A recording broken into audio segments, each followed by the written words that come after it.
ความจริงนั้นฉันทำมันผิดพลาดไปผู้ค้ายาฆ่าคนกับอนาคตของคนวัยใสสิ่งที่ทำไว้ชดใช้ด้วยการยอมยังผู้ค้ายาฆ่าคน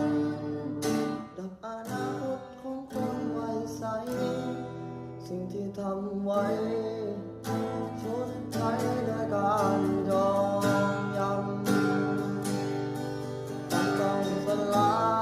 ยสุดท้ายก็ต้อง